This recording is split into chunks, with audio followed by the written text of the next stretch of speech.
والله شكرا شباب، شكرا صحتكم. رجعنا لكم فيديو جديد وبحلقة جديدة. طبعا تذكرون الفيديو السابق الذي نشرته، قلت حكيت على الفوق قول هذا خشب سوينا برج وجبنا الطيور، بس حطيناه جوا احسن على التراب. طبعا انا ما اريد احطه بس حطيته بعد. طبعا هذول الطيور خضر مطيار 7 ساعات. طبعا شباب هذا كله تول بس هذا لان ما عندي تول بعد حطيت له من هذا.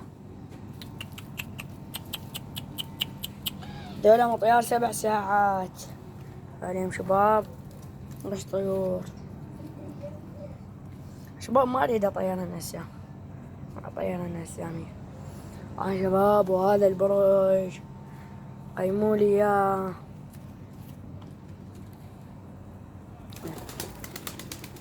طاير قبل شوية طيرت اني.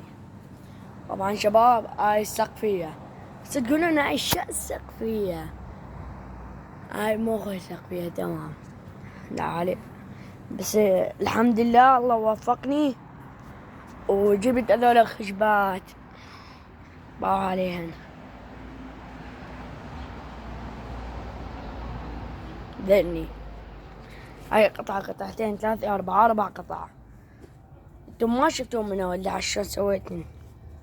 هاي كبيرة خوش، وهاي اللغة بعد اسوي قفصات او خانات اذا الله راد.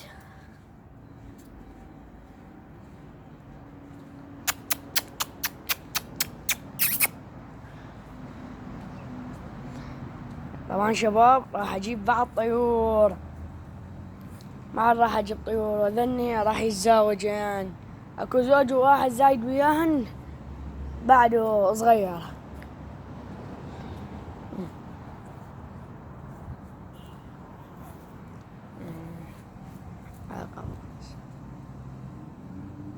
سويناه كله طبعا والحمد لله. حطينا له من هذا الترايش من هذا خشب هنا.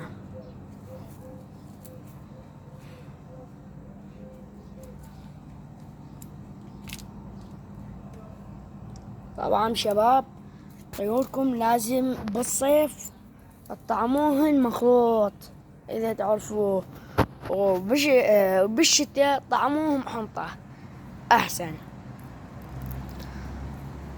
شباب يعني هذول طيور توجعن، ترى توجعن وصار حالتهن، جت لهم مسكنات وعلاج والله وما صار لهن كل شي ما صار فيهن عليهن. بس كل هذول العلاجات ما فادوا، بس فاد شي واحد. شنو هو الشي هذا الفاد؟ سويت خلطة اني بالبيت ومكونات سهلة. 6 سنون ثوم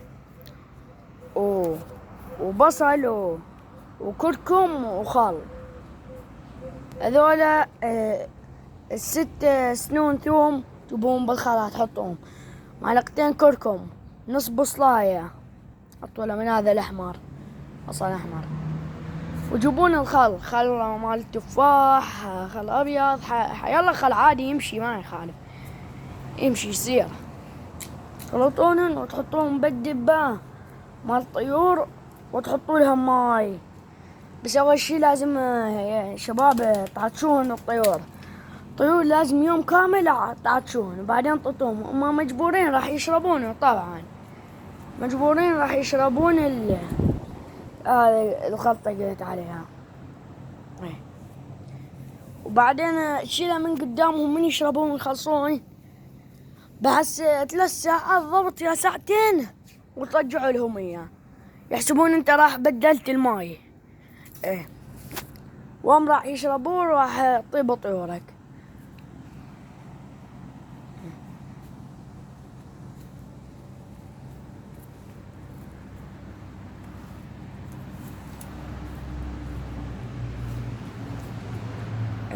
وعلى الماي شباب، الماي من تشوفوه ما الطيور هيجي يتوسخ يصير فيه هيجي قبر بدلوه، تغسلون الطاسة ماي.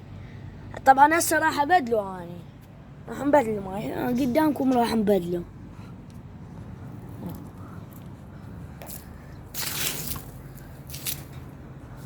بس نشوف اكو ماي يجف عليها.